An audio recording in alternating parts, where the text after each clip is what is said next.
Welcome on The Verge. This is Zach Spedden, joined as always by Bob Phelan and Nick Stevens. And we've got a lot of interesting topics to get into on tonight's show. We're going to talk about how we would combine tools of certain players into one. This is a segment that Nick brought up at the end of last week's show, and we decided to dive into it tonight. In addition, we're going to talk about Judge Fabian's hot streak at Aberdeen and Kobe Mayo's ongoing on-base streak with the Bowie Bay Sox. But first, as we like to do at the beginning of new shows, we want to welcome new members of our Patreon community. And with that, I'll turn it over to Bob. Yeah, we do have a couple of new patrons as I pull it up sneakily. Let's see. D. Blake, Danny Fitzmaurice, Ryan Miller, Mikhail Nathani, Cole Sims, and Alex Frick. Welcome aboard. I think the 7-day free trial thing is bringing some people in, and hopefully we're keeping them there. So thanks for joining. Yeah, absolutely. Right now, you can sign up for a 7-day free trial of Patreon. And if you want to go beyond that, you can join for as little as $3 and get access to our WhatsApp chat. And then at the $5 and $10 levels, get bonus daily content and monthly updates to our top 50 prospect list. And one of the guys that ranks highly on our top 50 prospect list is Kobe Mayo, who went 1 for 3 in Bowie's 5-2 loss at Erie on Sunday, extending his current on-base streak to 25 games. This is part of a season that has seen Mayo take off at Bowie as he's hitting 280, 404, 513 with a 149 WRC plus in 235 plate appearances to start off this season with the Bay Sox. Also getting a little bit more attention nationally in top 100 prospect rankings, yet it feels like his season has really not gotten the due it deserves so far. And that's something we've talked about a lot on this show. So we thought tonight we'd take a little bit deeper dive into his success with the Bay Sox this season. And Nick, I'll start off with you because you've been bringing this up a lot on this show and on Twitter about how Mayo maybe not getting the credit he deserves for the success he's having so far. Just to start off, can you put into context what he's doing for Bowie over the first 2+ months and why it's been so impressive? Because these are phenomenal numbers he's putting up. I mean, yeah, ever since I said he's not getting enough love, I feel like he's just, the numbers and production he's putting up has been bigger each week since then. And I kept saying leading up to this season that the real breakout for Kobe Mayo was going to come this year. And I think it is fully here because you have to remember a couple of things that I think get overlooked. He was drafted in 2020 as a high schooler. So he's already making that massive jump from the high school ranks to the pros, coming off that year, that final year of high school ball that got impacted by COVID. So that was a wash. Then he finally gets to begin his career in 2021, and he's got the knee injury that he missed half the year for. And he even said himself, I went back and read some interview he did with John Mioli, that he admitted when he missed half the year due to the knee injury, that zapped him of a lot of his strength and power. So he didn't have that, but yet he's still playing in 53 games across 2 levels and had a 981 OPS with the FCL Orioles and Delmarva. Then he gets to Aberdeen, meets that Aberdeen wall, and we heard firsthand that the batted ball data was much better than what the back of the baseball card said about him, and thought, all right, when he gets to Bowie, he's going to break out. It's going to be huge. Then he has the back spasms, and he's a 20-year-old kid, and those AA pitchers are looking at this 20-year-old kid rise so quickly with his massive raw power. They're not giving him a single fastball. You think I'm stupid if I'm going to pitch you a fastball right now? No, it's all breaking balls and secondaries. So he had to adjust, and this year we saw the adjustment. He said he's put on weight. He looks much bigger and stronger this year. Everything is clicking. And, I think normally right now in a normal season with, normal prospects in a system, we would see Mayo in AAA already, but you've got Westbrook, Norby, Ortiz, all there in AAA. So there's just no playing time. Kerstad's even up. He takes some playing time away at first base. I just don't think he has anything left to prove at AA. It's just a playing time issue. And unfortunately, just gonna have to wait a little bit. But I mean, everything is clicking for Kobe Mayo right now. Everything looks good. Even the strikeout rate is, I think it's up to 26%. I think it finally ticked up there. Yeah, I don't care. Everything else still looks so good. And for the type of player that he is, I'll gladly take a 26% strikeout rate.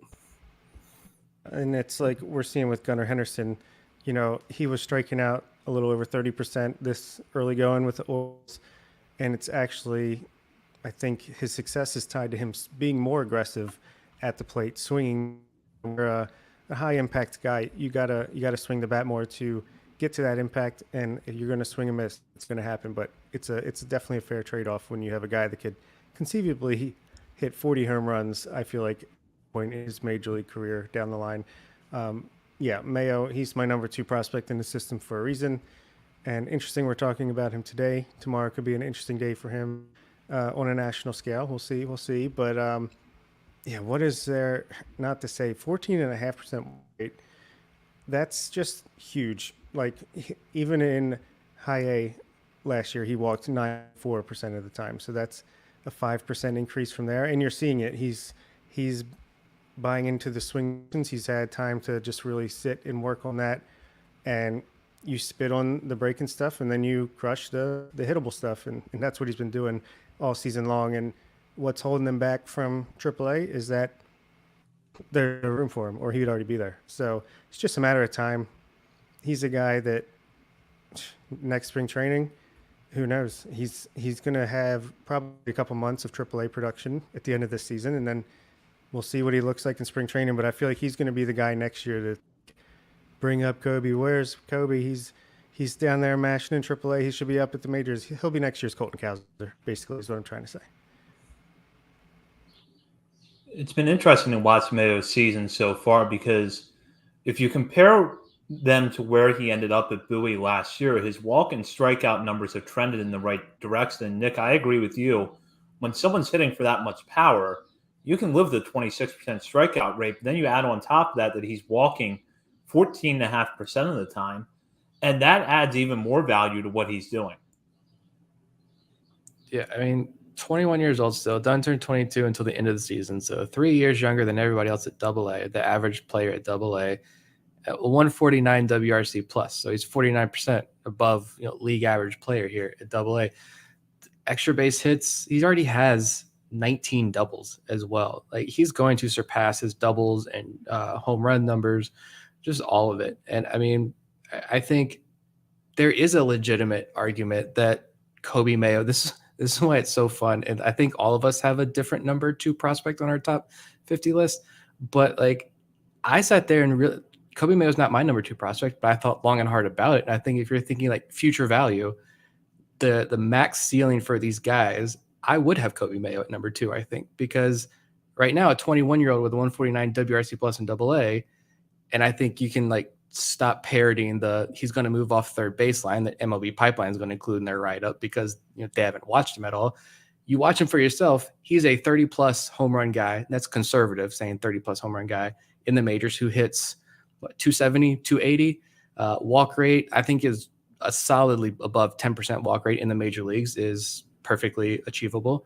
And an above-average defender at third base. And so, yeah, like he could easily be the number 2 prospect in the system. And I mean, we could talk about where we think he profiles long-term defensively, but just where he is right now at third base, he's an above average defender with that cannon of an arm. So yeah, exactly. It wasn't in an organization with Gunnar Henderson, Jackson Holliday, Joey Ortiz, Jordan Westberg, he would be lined up. People would be just clear a path for him third base. He's going to be there for the foreseeable future, but he can play third base really well. His cannon can play well in the corner outfield, I'm sure. First base, it feels like a waste to me to stick him at first base with that arm and just his natural athleticism. So I'm not going to ever put him there for me personally when I'm projecting down the line. But yeah, even if the walks at the major league level are only like average or a little bit above average, 8 to 10%. I mean, with his power, and I feel like the more he shows off the power, the more the walks are going to come up because pitchers are just not going to want to give him anything to hit, and that makes it easier to take pitches. So it's kind of like a vicious cycle in a good way for a hitter, as long as you can be patient enough and have the willpower. But yeah, it's exciting, and I'm glad we're finally doing a big segment on it this year because it's been a long time coming. He's been absolutely killing it. He's only got 8 home runs this year, but how many times, if you're watching his games, have he just like smoked one to the wall, or just got under it and hit it to the warning track, or pulled it foul slightly, he could easily have 12 to 15 home runs this year. So everything is looking great. We'll see what happens when the levy breaks and there are some trades, and him and Prieto and all these guys that can cascade like we're used to upwards in the system. The home run thing, I've been wanting. I would love to see, like, we don't have access to this, but I would love to see, going back to his whole career, the overlay of, you know, his spray chart and how many home runs would have been home runs at Camden Yards. Because I feel like the rare time that he does send a home run the opposite way, it's just like instantly tweets of like, is that the first time he's ever done that? That's the first time I've ever seen him do that. He is a pull heavy hitter. I get that, but he's not hitting cheapies at Bowie. And I would be shocked if very many of those home runs that he's hit would be outs at Camden Yards, as in like that wall is not going to be an issue at all for him. But yeah, defensively, you mentioned how you thought it'd be a waste of him at first base. I was going to pose that question to you guys because, like, third base, he's above average defender, but I'm envisioning a scenario here where Kobe Mayo isn't a trade piece, and let's just say he's going to make his debut here with the Orioles. Jackson Holliday is not getting traded. That's the one prospect I have confidence saying is not going anywhere. But if you got Gunnar and Jackson on the left side of the infield, Kerstad's out there playing the outfield, maybe Kowser, Cedric Mullins, Hayes, whatever combination of these guys. But honestly, like, I don't know if I'd be too upset if he ends up at first base, just because I want that bat in the lineup. But I thought he'd be playing outfield already by now, especially because I think we talked about this before, that we'd probably start seeing him play in the outfield some once he's settled in at the plate. He's clearly settled in, but we really haven't seen him play any outfield. So I'm wondering if we eventually do at any point see him play some right field at Bowie, or when he gets moved up to Norfolk and they have to get all these guys playing time at some point. But it's interesting. It's going to be interesting to see where his development takes him defensively. Yeah, and when you put it that way, yeah, I'd rather have him at first base than not in the lineup. So, yeah, we have too many bats, too many talented players, not enough spots. Darn, what an issue. You try to get him in the lineup any way you can, especially because the direction the Orioles are going in, and rightfully so, is left-handed power. So it's going to be good to have that right-handed bat a couple years down the line that you can trust to hit the ball out of the ballpark at Camden Yards. Now, I do agree with Bob that you are kind of wasting Mayo's best tool defensively, which is his arm strength. You put him at first base. But any way you can mix and match and get his bat in the lineup is going to work. And the reason that I'm optimistic the Orioles are going to find a way to make that work is that look how they handle players at the major league level now. Ryan O'Hearn probably shouldn't be in right field a whole lot, but they will put him out there to get his bat in the lineup. They're moving Anthony Santander around. I have all the confidence in the Orioles deciding that if Heston Kjerstad and Kobe Mayo are deserving of a spot in the major leagues, they will rotate those two between right field, first base, DH as often as they have to get their bats in the lineup, especially when Jackson Holliday gets there.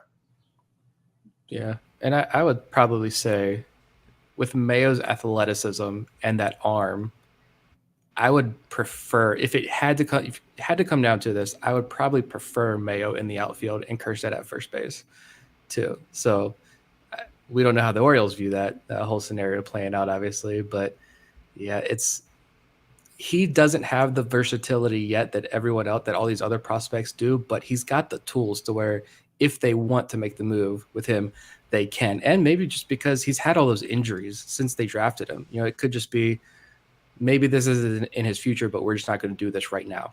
Keep you at third base, keep you at first base and Bowie, and let's get through this year. But yeah, I don't know. It's a good point. Yeah. And even if he is, like you said, between him and Kjerstad, between right field, first base, DH, Gunnar Henderson, God forbid, twists his ankle, miss a week, you can slide Kobe Mayo over to third base and not really miss much of a beat. So, yeah, it's nice that a lot of these guys can move around if needed. And, yeah, it's crazy because we have like the third best record in baseball, the Orioles, but I'm still like super excited about the future because I think we're only going to get better and better as the next few years go on. because we're sitting here talking about the third best team in baseball, who has the third number one prospect, or will have the third number one prospect of baseball.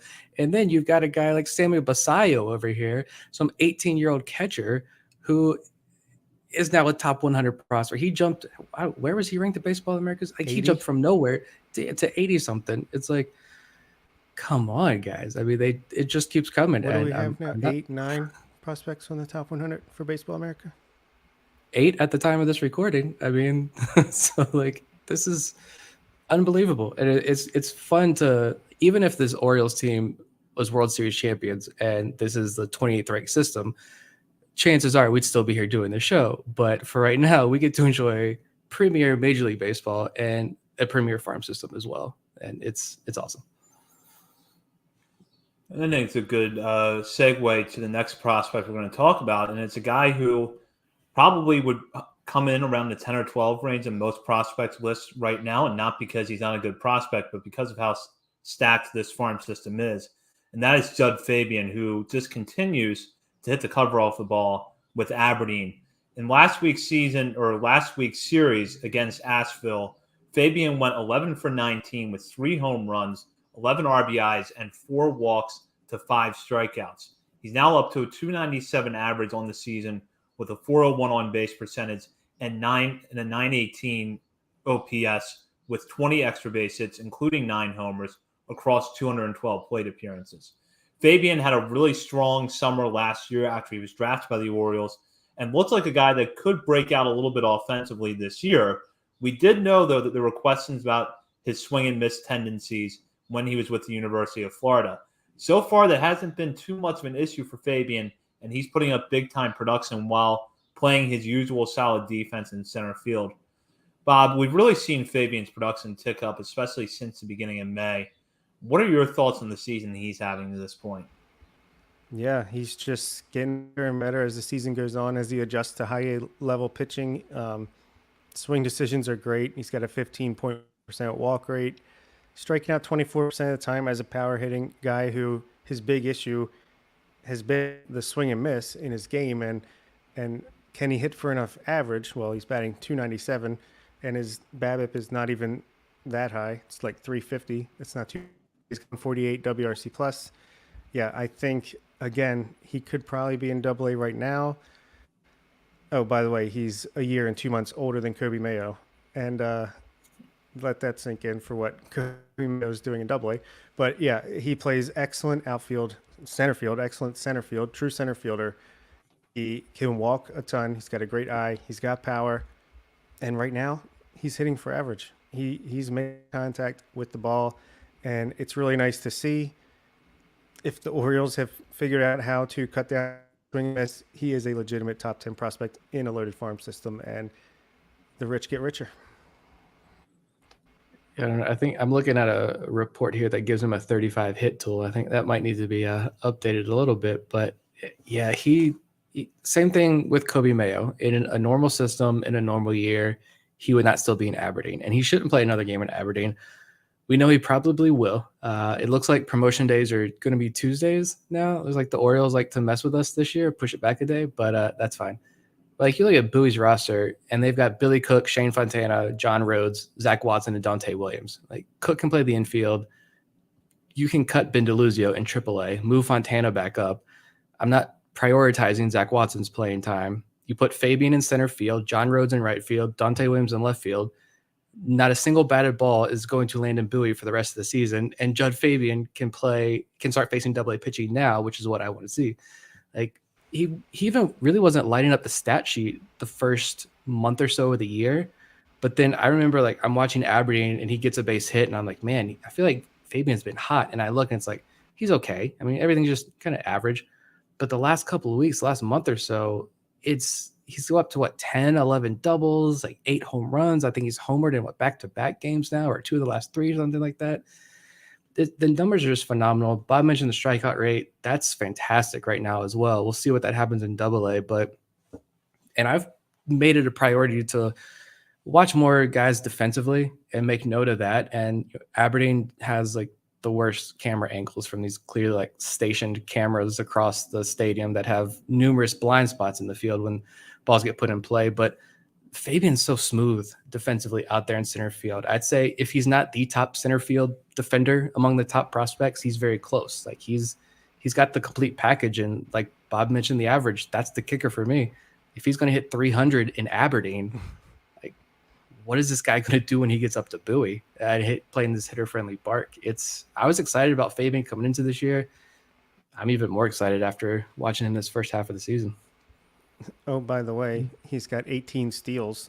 Like, where did that come from? I know he's got a little bit of speed, but that's pretty crazy. And since May 13th, he's batting 370 with an 1162 OPS, 321 ISO, 16.7% walk rate, and only a 22.5% strikeout rate. So the facts bear it out that he's getting better as the season goes on. He's less, walking more, hitting for more power, all 11 doubles on his season coming that span. He also has 9 home runs. So, yep, a lot of love for Judd. Well, and to add on to what Bob just said, look at his OPS totals by month. 764 in April, 853 in May, and so far through 9 games in June, 1433. So the production has really picked up big time, as Bob identified there, probably since about the middle of May. So by August, he should have like a 2352 OPS in AAA. It seems to be about the way it's going. And Nick, I want to backtrack to what you just brought up with Bowie's lineup right now. I kind of agree with you. You could find room somewhere in the lineup and somewhere in the outfield for Fabian. Watson can go to can play every few days off the bench. Dante Williams slides over to the left where he's going to cover everything. You're right. The ball would not drop in that outfield all season. And Billy Cook, is there a position that Billy Cook can't play? I mean, you can move him all over the place. I mean, he's played first, second, left, right, center. I don't know if he's played much third, or he definitely hasn't caught yet. But if Terran Vibra can catch for you, Billy Cook can. But even if Billy Cook doesn't have the positional versatility, like Judd Fabian is the top prospect among all of these guys. So he's not getting blocked. I understand, you want to make sure the swing and miss is okay. And I'm sure with all of these guys, right, there are things that we don't know. Like we don't have a lot of the numbers. We're going to talk about John Rhodes, Mark, that comment down there. There's a lot of things we don't have access to. So there could be legitimate things these guys are working on, but yeah, I mean, there's plenty of room in this Bowie lineup for a top guy like Judd Fabian. And honestly, I don't have a real scientific way of measuring when guys should get called up. It's honestly when I'm just watching these guys on an almost nightly basis. When I start getting bored of watching a guy, it's time to move up. And honestly, I'm bored watching Judd Fabian. I want to see him in Bowie immediately. Yeah, I don't have anything else to say except for, did Caden Grenier change his name to Billy Cook when he changed professions this year? I get to say very similar vibes. He might have grew like 6 inches and widened that stance a little bit, but yeah, I see that. I don't know. There's a joke in there somewhere. There was probably better delivery, but I don't know. My brain works in mysterious ways sometimes. How long were you sitting on that one before the show? It just hit me 2 minutes ago. Oh, because he retired to be a chef. I got it. Yeah. I'm not drunk enough yet for that one. Got it though.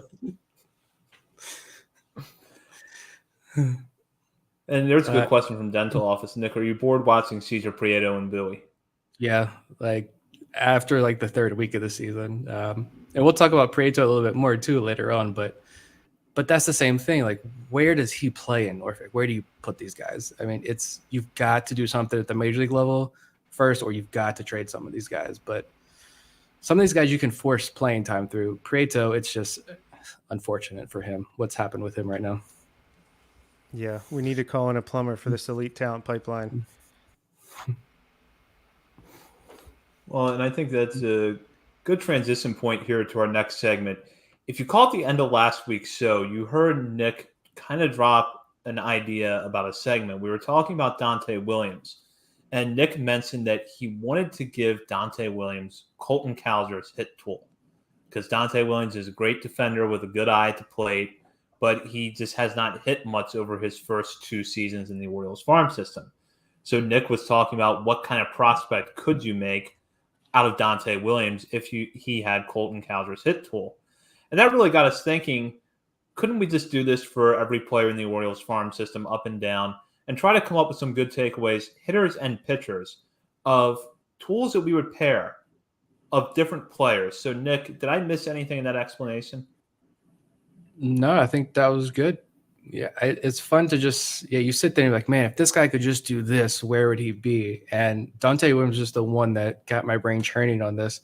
And then when I started thinking more and more, is we're like picking our guys, like I could sit here and do this all day long, I think, at this point. And I even thought about how many organizations, I don't know other organizations good enough, but this is a whole nother level. If somebody else wants to do this, go for it. But if you did this same exercise with other organizations and you created this Frankenstein type prospect from their organization, where would they rank in the Orioles system? And how many of those organizations could get the top prospect in the Orioles system? I don't know. Maybe I just have too much free time on my hands. But since this was your idea, why don't we'll each go around to our hitter first, and I'll let Nick start.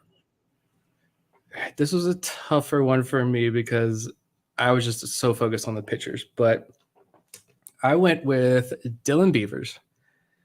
Take Dylan Beavers, who he is now. He was the darling of last year's draft for, I think, a lot of people because all of the underlying data on him was so good. And a lot of those people, even people outside of the Orioles circles, right, that were, the draft nicks, people who had access to a lot of his better advanced data, still loved him. Thought it was a darling pick for the Orioles. But it seems like a lot of his success or failure is going to be determined by if he can hit the ball and that hit tool. He's got 60 to 70 grade power, above average speed. He's a solid defender. He's a threat on the base paths as well. And I think he's got more than enough tools to be a competent right fielder, as is at the major league level. And I went back and looked at Fangraphs write-up, and it said, Eric Longenhagen said he's a 30 home run guy in the major leagues who plays great defense, but there's a real risk that he never hits. And just doesn't hit high velocity, all this stuff. So I said, what if you give Dylan Beavers Cesar Prieto's hit tool? Then he is a massive prospect because Prieto is hitting 362 in Bowie right now. He is the Cesar Prieto that rocked Cuba. He's super aggressive at the plate, but he only has a 6.2% strikeout rate, which is through 225 plate appearances. This is unbelievable. So I think Beavers with Prieto's hit tool, he's the best outfield prospect in this system with his power, I think, separating him from the pack. But then I was really thinking about this and saying, even if you did that, like how far away are Colton Cowser and Heston Kjerstad behind him? I don't think they're that far, which is massive credit to how good those guys are. But yeah, my hitter was definitely give me Dylan Beavers with Cesar Prieto's hit tool, and I'm falling in love. Give anyone Cesar Prieto's hit tool, and they're going to be exponentially better. It's pretty sensational, the back control that guy has. And look forward to seeing whenever he makes his major league debut with whatever team, if he could be the next Luis Ariz or not. All right, I guess I'll go next. My guy is I already think Joey Ortiz is much perfect as it is, but what is the part of his game that could really just push him to that next elite level? And for me, he can hit the ball hard. I think he's got 20 homer potential, pop with the bat, elite exit velocities, obviously incredible defense, shortstop. But he does walk like average to slightly below average. So give him Jackson Holliday's plate discipline, and now you're talking about probably one of the best players in the game. So that was my answer. I really just want tomorrow to be Joey Ortiz comes back to the Orioles and replaces Jorge Mateo as the regular. But if you give him Jackson Holliday's plate discipline, that would definitely happen. So I'm going to go with my pick, and I just decided to have a little fun with this one. And Colton Cowser does a lot of things really well. And he actually does run fairly well. The speed, I think, is a little underrated. But I thought to myself, what if you gave him elite speed? What kind of prospect would he be then? So I went with Luis Valdez's speed. Now, Valdez, I think, has stolen about 200 bases since the beginning of last year. I don't have the exact total in front of me right now, but between Delmarva last year and then he ended last season at Aberdeen, he's back there this year. Valdez has elite level speed, but the bat has not really come around for him above Delmarva. Now you have Calzer, who does just about everything well across the board, but we still have this lingering question mark of can he play center field at the major league level? If he has Luis Valdez's speed, there is zero doubt that he could play center field at the major league level. And on top of that, not only is Calder now a potential leadoff hitter who's going to have a 371 base percentage in his best seasons, but he's a guy who can turn every walk into a stolen base. You know, there's one thing that Cedric Mullins has been knocked for over the course of his career. It's that he doesn't walk enough. And although he was doing that more this year until he got hurt, imagine if Mullins was a guy who had an elite walk rate, how many stolen bases he would have. Now you've got the guy with the elite walk rate and the elite speed and extra base hit power to go with that. So I thought Colton Cowser with Luis Valdez's speed has to be a top 10 prospect in the game easily. I think that makes him Ricky Henderson. This comment by Dental Office, is Valdez faster than Jorge Mateo? I'm not sure. I don't have the StatCast data on high A ball, but I'd love to see him in a foot race.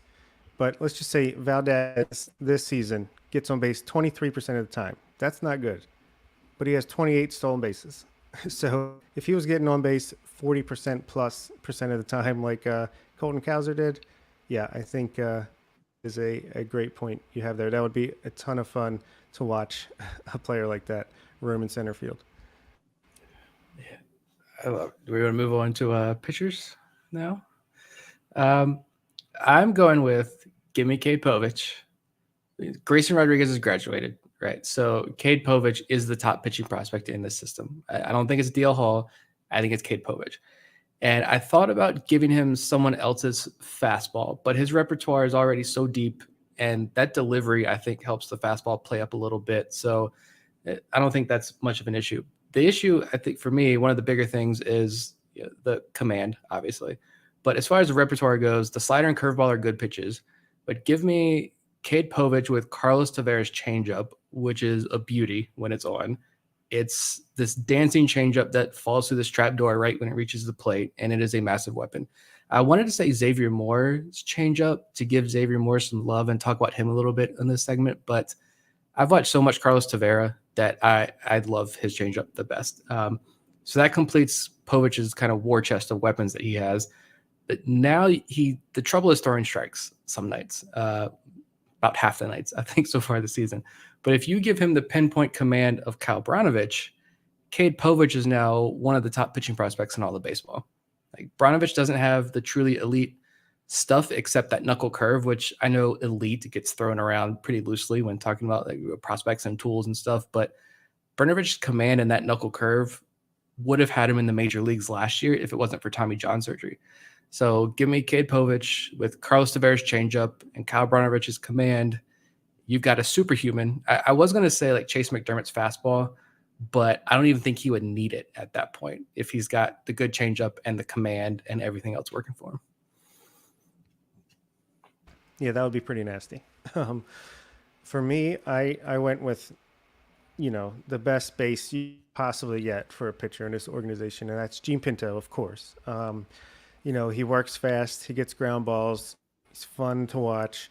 He's got great slider, changeup, curveball, great slider, changeup combination that really obviously is working for him because his swinging strike percentage is like some of the best in all of minor league baseball right now in high A.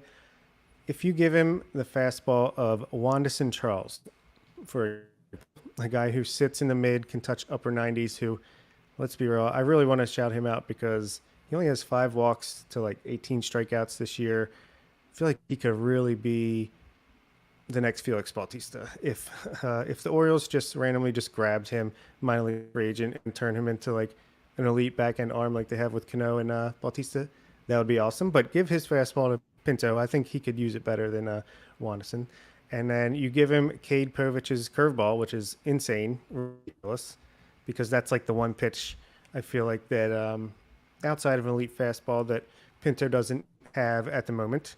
And then I just want to also shout out Ryan Watson. Give Pinto Ryan Watson's just grittiness, that mound presence that he has, where even when he doesn't have his best stuff, like Sunday, he went out there, he's grinding, he's doing whatever he can to make it work to limit the damage, and I feel like that's super when it comes to adapting to the major league level. So give Gene Pinto, Wanderson Charles fastball, Cade Povich curveball, and Ryan Watson's mound presence, and bring home the Cy Youngs.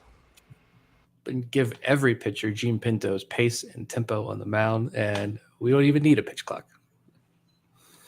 And while you're at it, can you give him that little shuffle that he does when he gets a strikeout? Because we talk about K struts all the time. Pinto's shuffle off the mound is up there among K struts as some of the best in the system. Yeah, and shout out to it was the Orioles player development account giving Gene Pinto some love with a little video on Twitter today. I mean, I'm not gonna say we called it first, but we called the Gene Pinto hype first, and Oh yeah, we were early birds on that. It's good. I'm glad he's, fastball, all that stuff aside, I'm just glad that Pinto is he's assuming his place back on the throne this year as a king of the system. Love to see it. So for my pitcher, I took Chase McDermott, who we know has elite level stuff, but has issues with his command, and decided to give him Garrett Stallings' command. And I feel like when you could flip these two guys and still have a really good pitcher. You could take someone like Stallings, who does not have that good of stuff, but has pinpoint command and can be very efficient when he's on, and give him Chase McDermott's stuff and have a bona fide starting pitching prospect in the system. You could take McDermott's stuff, give him Stallings' command and efficiency, and have an elite prospect. Either way, you have a guy who's home run prone, but for entirely different reasons, which is that Stallings misses his spots sometimes with that stuff and pays the price for it, whereas McDermott, the fastball that rises up, that hoppy fastball in the zone, if it doesn't get just enough hop on it and it's coming in at 98, hitters are going to get the barrel on it and it's going to go pretty far. But I really thought about it, and I thought if you had McDermott's stuff with pinpoint command, he probably wouldn't be a Bowie right now, or he'd be pretty close to getting out of Double-A and probably be one of the top pitching prospects in baseball. Honestly, you give Garrett Stallings an average home run to fly ball rate, and he might be one of the best pitching prospects in baseball. The guy is just insanely unlucky when it comes to that, or maybe he's just one of those guys that it's going to happen. But if he was giving up home runs 8 to 10% of the time instead of 17 to 31% of the time, he'd be a lot better. Yeah, I'm trying to pull it up real quick here. Talking about McDermott, here is John Muley's article today. And we were talking about this earlier. We've kind of touched on the fact that we kind of see Chase McDermott almost falling into this DL Hall type trap with the command issues. And John Mioli had a great article today. Mioli is doing the Lord's work here by doing this like Arms on the Farm or something series where he's highlighting the pitching prospects that because there is legitimate good pitching talent in this organization. And he's kind of highlighting all of these guys. That was Justin Armbruster he did was the first one. He did McDermott today over at the Banner. And he talks about his stuff, the fastball, and shows the numbers here. If I can find it. I don't see the numbers. Pitches per down. Okay, the success already says opponents have a 560 OPS off McDermott at Double-A entering this season with a 194 batting average on balls in play. He's faced 218 batters and allowed just 13 extra base hits. He says there's not a lot of evidence that bad things happen when he does come into the strike zone. So it stands to reason if he can be around the zone more often, the outcomes would still be positive ones. So even when he throws strikes, hitters are not successful against him. The issue, minus his last two starts, which have been fantastic, he's got to throw the strikes. So, yeah, you give him Garrett Stallings' command there, it's over. And I like how John Muley phrased it. I mean, Chase McDermott arguably has the higher ceiling in this system. I buy that argument. And funny anecdote that kind of goes along with Zach's pick here. I believe McDermott and Stallings both pitched in the same game one day. McDermott had one walk. Garrett Stallings had 4. They both pitched.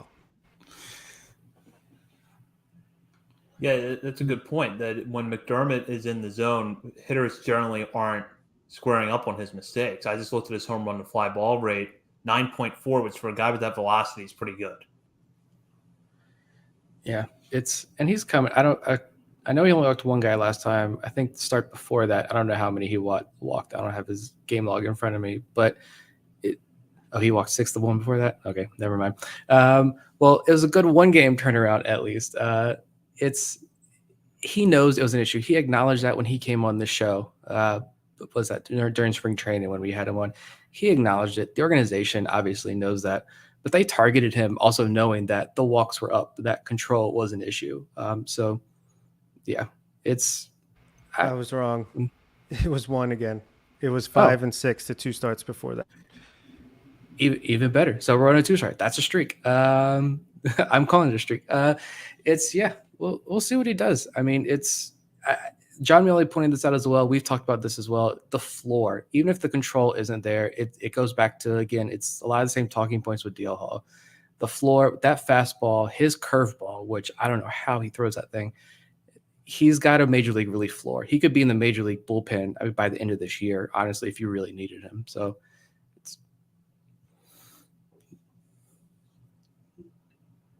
out of these, prospects that we've assembled, what would make the best pitcher-hitter matchup? I feel like we got to put this to a poll on Twitter or something because I like them all. But obviously I'm going to like the ones I created because I love Joey Ortiz and Gene Pinto. Yeah, I was going to say, I wanted to put this out there on Twitter. Like, if you could give anybody, or, we don't really fish for YouTube stuff. So if you want to put it in the YouTube comments, if you could give any Orioles prospect the tool of another prospect, who would you give it? And what would you give them? I think it's fun. We're getting into the dog days of summer.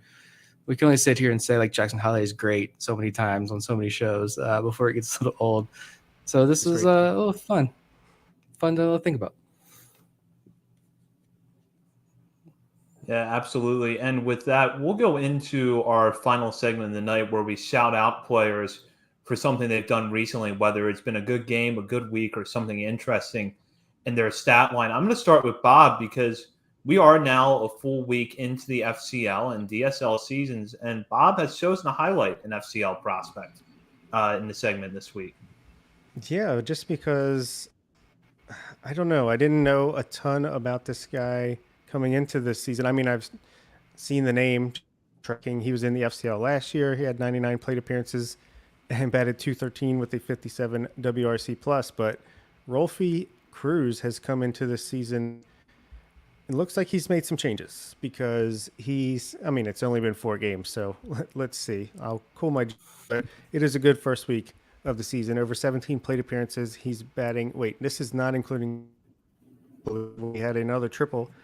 So before today's game where he was 1 for 2 with the triple and a walk or something like that, he had a good game. He's batting .429 with a 1529 OPS, 268 WRC plus, 17.6% walk rate, same exact strikeout rate, 2 home runs, 2 triples, 3 stolen bases. So shout out to him.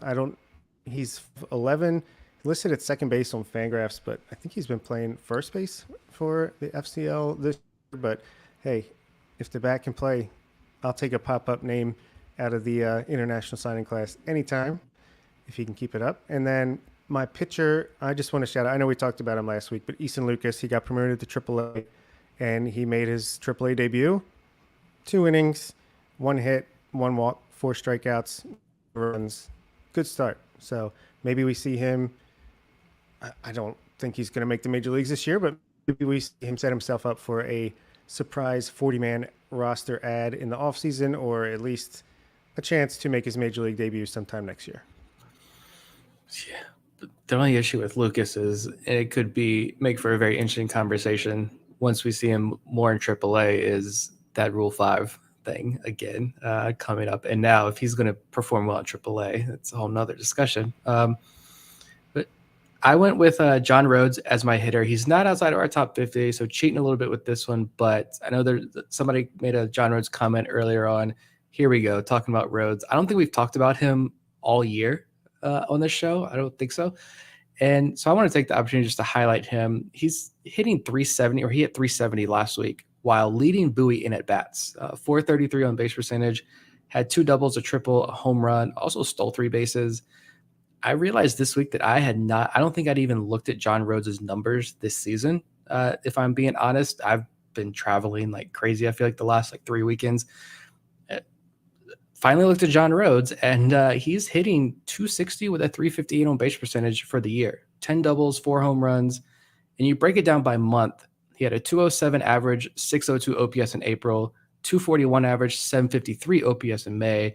And then in the month of June, and he's only 10 at-bats away from his April-May sample size, so fairly comparable here, 357 average, 1081 OPS in June. I hope he keeps this up, because we've mentioned this a lot before in the last 2 years. I feel like Rhodes has the skills to make some pretty big noise in this organization. If I could just say, add on to a little bit, in 89 plate appearances since May 19th, he's batting .311 with a 968 OPS, 14.6% walk rate, 230 ISO, 6 doubles, a triple, 3 homers, 4 stolen bases. So, yeah, he's got all the tools to be a 5-tool guy. And if he's healthy and he's finally putting it together, love to see it. And plus defender out there as well. I feel like he highlight reel plays. He makes a lot of them. And my pitcher, I don't care if I'm the only one on the Resharp bandwagon. I'm going to ride this train as hard as I can. I love this guy. I don't know exactly what it was that drew me to Resharp after the draft, but I remember doing a day 3 draft recap show. I didn't get thanks for that from the one person who complained last year that we didn't do a day 3 recap. But anyway, whole nother story. And I said, for whatever reason, Resharp is the guy that I'm going to watch out for. I think it was Mason McRae. I'm going to do Mason McRae a shout out here because he's amazing and I love all his work. He coming into the draft, he said Sharp's got a 55 grade fastball, the makings of a sweeper with plus potential, a curveball, changeup that he never uses, but he's got starter traits. He got bumped up to high A, threw 3 1/3 scoreless innings last week, 2 hits, 3 walks, 5 strikeouts. The walks, there are a lot of them. Can't deny that. But he now has 24 innings into the season between Delmarva and Aberdeen. He's got a 1.5 ERA, a 115 average against, and 34 strikeouts, and no home runs allowed. So just stop walking, guys. And yeah, I like Sharp. I sat down and got to watch him a lot when he got moved out to Aberdeen in these 2 outings he made. Overpowering guys with the fastball at the high level. Love to see that. Just get those walks down, man. And Sharp is going to be a guy to watch. Here's my anecdote for him. Good news. He's only given up 9 hits over 24 innings pitched this year between low A and high A. He's walked 27 batters and struck out 34. So at least he struck out more than he's walked. But yeah, if he can get that command/control under control, yeah, he could really take off. I'll go now with my hitter and pitcher for the week. For hitter, I want to shout out Trendon Craig, who's back after an IL stint. His week actually started down in the FCL. He had 3 rehab games there before moving up to Delmarva and finished his week with a 3-for-4 performance on Sunday against Down East, and overall went 7 for 22 at the plate with 3 RBIs and 3 walks in that span. Craig was a guy that last year we thought could have some helium. He hit well in Delmarva, did get to Aberdeen at the end of the year. Right now, it's really just going to be about getting consistent at bats for him and getting settled in. And one thing to remember, Craig's still 22 years old, drafted out of junior college, so he's a little bit raw compared to some other college guys that came out of the 2021 draft class. So a little bit of time, more at bats needed, but an encouraging start coming off the IL from him. And then for my pitcher, I'm going with a guy that's becoming a regular in this segment this year, and that's Alex Pham.